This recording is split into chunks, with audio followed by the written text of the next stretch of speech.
बंजारन बहू। कमला एक बहुत स्वार्थी महिला है। उसने पैसों के लिए एक ऐसे इंसान से शादी की जो पहले से शादीशुदा और एक बच्चे का पिता भी था। कमला के पति को मरे हुए एक अरसा बीत गया है। अब वो अपने सौतेले बेटे वैभव के साथ रहती है। वैभव के दिल में अपनी माँ को लेकर इतना डर है कि वो अपनी माँ के सामने एक शब्द नहीं बोल पाता। उसकी माँ जो कहती है उसको सर झुकाकर वही मानना पड़ता है। वैभव, तुमने अभी तक घर का काम क्यों नहीं किया? तुमसे कितनी बार कहा है कि सूरज निकलने से पहले तुम घर की साफ सफाई पूरी कर दिया करो। वैभव कुछ नहीं बोलता, चुपचाप सर झुकाए अपनी माँ की बात सुनता रहता है। तभी पास में खड़ा नौकर सुखराम कहता है, मालकिन, वैभव बाबा को रात से तेज बुखार है, इसलिए वो सुबह जल्दी उठ नहीं पाए। उनके बदले मैं घर की साफ सफाई कर देता हूँ। इसे कोई बुखार नहीं है। मैं इसे अच्छी तरह से जानती हूँ। ये सब काम न करने के बहाने हैं। सुखराम काका, बोल दो इसे, सारे घर का काम यही करेगा। और इससे समय पर अपना काम पूरा नहीं किया तो इससे आज का खाना भी नहीं मिलेगा। मगर मालकिन, वैभव बाबा की सच में ही तबीयत खराब है, आप एक बार देख तो लीजिए। कमला बिना कुछ बोले वहां से चली गई और बेचारा वैभव तेज बुखार में भी काम करता रहा।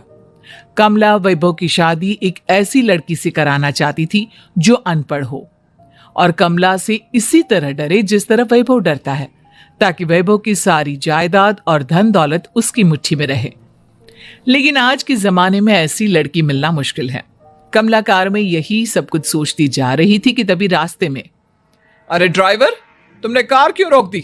और ये इतना शोर कैसा? मैडम, आगे कुछ बंजारों का खेल चल रहा है, इसलिए भीड़ लगी है। मैं अभी भीड़ को साइड में करवाकर कार निकालता हूँ।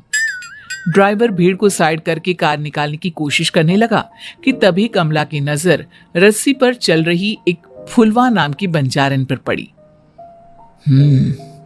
क्यों ना मैं इस बंजारन की शादी वैभव से करा दूं?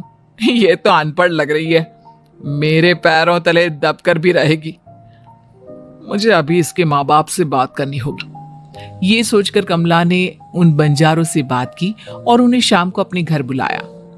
फुलवा के माता पिता वहां उसे लेकर आ गए। उन्होंने इतना आलीशान घर पहले कभी नहीं देखा था। अच्छा हुआ आप लोग आ गए। देखिए, मुझे घुमा फिरा कर बात करने की आदत नहीं है, इसलिए सीधे सीधे मुद्दे पर आती हूँ। मुझे आपकी बेटी बहुत पसंद है। मैं अपने इकलौते बेटे की शादी आपकी बेटी फुलवा से कराना चाहती हूँ। इसके बदले में आप जो चाहो वो ले सकती है। तभी फुलवा की माँ कहती है, ये क्या कह रही है मैम साहब? कहीं आप हमारी गरीबी का मजाक तो नहीं उड़ा रही ना? आप मेरे बेटे से मिल लो। अगर आपको मेरा बेटा पसंद आता है तो मैं कल से ही शादी की तैयारी शुरू कर दूंगी।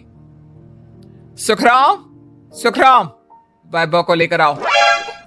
फुलवा अपनी माँ के कान में फुसफुसाती है, माँ, कहीं इस मेम साहब का छोरा पागल तो ना है? फुलवा अपनी माँ से बात कर रही होती है कि वैभव वहां आता है। फुलवा उसे देखती ही रह जाती है और उसके माता पिता उसकी शादी तय कर देते हैं। शादी वाले दिन किसी को फुलवा और वैभव की बेमेल विवाह की बात समझ में नहीं आती। फिर भी एक औरत कमला से पूछ ही लेती है, कमला जी, आपने अपने इकलौते बेटे की शादी देहाती गवार से क्यों करा दी?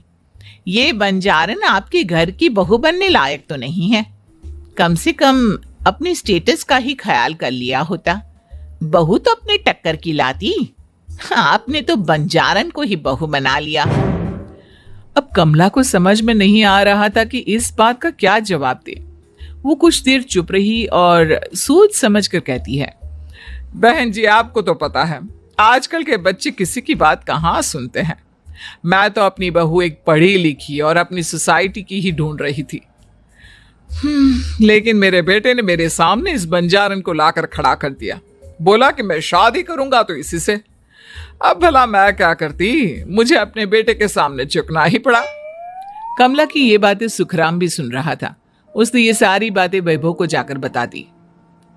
काका, मैं तो फुलवा को जानता भी नहीं, फिर माँ मेरे बारे में झूठ क्यों कह रही है? अरे बेटा, तुम कितने भोले हो, तुम्हें कुछ भी नहीं पता।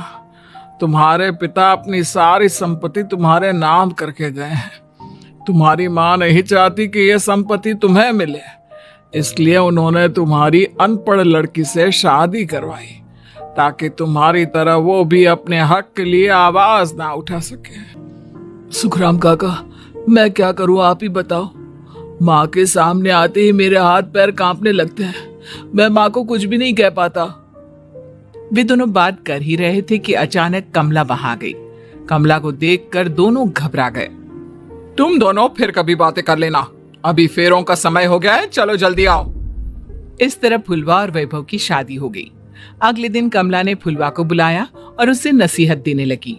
देख बंजारन, तुझे मैंने अपनी बहू बना तो लिया है, लेकिन तुझे इस घर में आंख कान मुंह बंद करके रहना होगा। घर का काम कर और अपने पति से मतलब रख, समझी? कमला का ऐसा रवैया फुलवा को बिल्कुल समझ में नहीं आया। उसने वैभव से इस बारे में बात की। सुनिए ना, माँ जी ने जिस तरह मुझसे बात की मुझे अच्छा नहीं लगा। शादी से पहले तो वो मुझसे बहुत अच्छे से बात कर रही थी, लेकिन शादी के बाद उन्हें क्या हो गया? तुम ज्यादा मत सोचो, जैसा माँ कहती है वैसा ही करो। ये कहकर वैभव वहां से चला गया। अगले दिन वैभव को घर के नौकरों की तरह काम करता देख फुलवा को बहुत हैरानी हुई। फुलवा ने इस बारे में सुखराम काका से बात की तो सुखराम काका ने फुलवा को सारी बात बता दी। अब फुलवा को समझ में आ गया कि उसकी सास ने एक बंजारन को बहू क्यों बनाया। एक दिन वैभव घर का काम कर रहा था, तभी उससे कांच की प्लेट टूट गई। किसने गिराई ये कांच की प्लेट? वैभव को वहां खड़ा देख कमला ने छड़ी से उसे मारना शुरू कर दिया। उसके पैर में कांच चुभ गया और खून बहने लगा, लेकिन फिर भी कमला उसे मारे जा रही थी। ये देखकर फुलवा ने कमला के हाथ से छड़ी छीन ली और तोड़कर फेंक दी। बंजारन, तेरी इतनी हिम्मत, तूने मेरे हाथ से छड़ी छीनी? कमला फुलवा को थप्पड़ मारने ही वाली थी कि फुलवा उसका हाथ पकड़ लेती है। ओ सस माँ, मैंने मॉम की गुड़िया ना समझ लियो।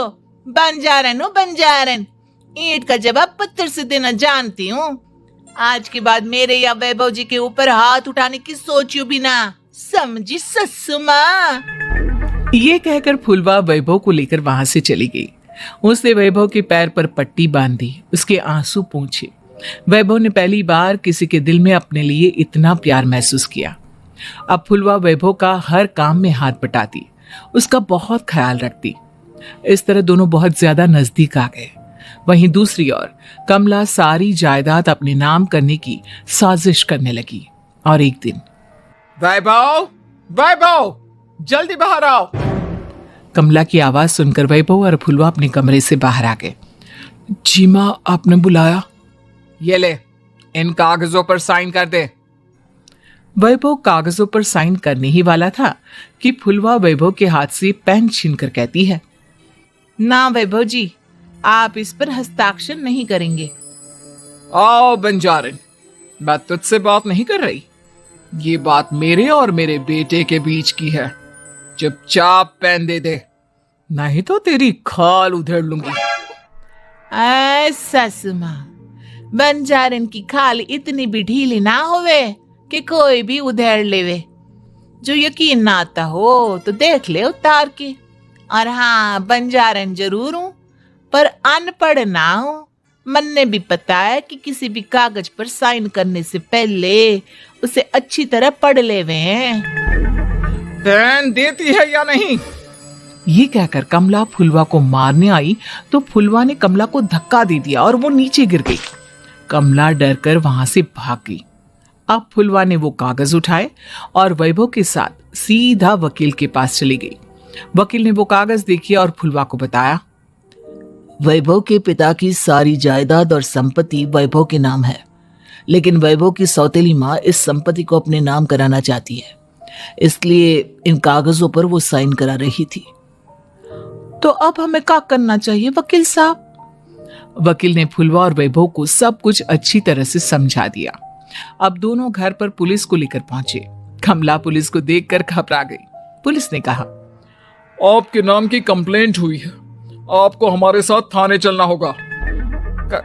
कंप्लेंट? कैसे कंप्लेंट? आप अपने सौतेले बेटे पर बहुत अत्याचार करती हो, धोखे से सारी जायदाद अपने नाम करा रही थी। अब नहीं इंस्पेक्टर साहब, जरूर ये मेरी बहू की कोई साजिश है, इसने गलत कंप्लेंट की है। मैडम, शिकायत आपकी बहू ने नहीं बल्कि आपके बेटे वैभव ने की है। कमला वैभव का नाम सुनकर दंग रह गई। जिस बेटे ने कभी उसके सामने सर नहीं उठाया था, आज वही बेटा उसके सामने पुलिस को लिए आया है। वैभव, तुम्हारी इतनी हिम्मत कि तुम पुलिस को ले आए?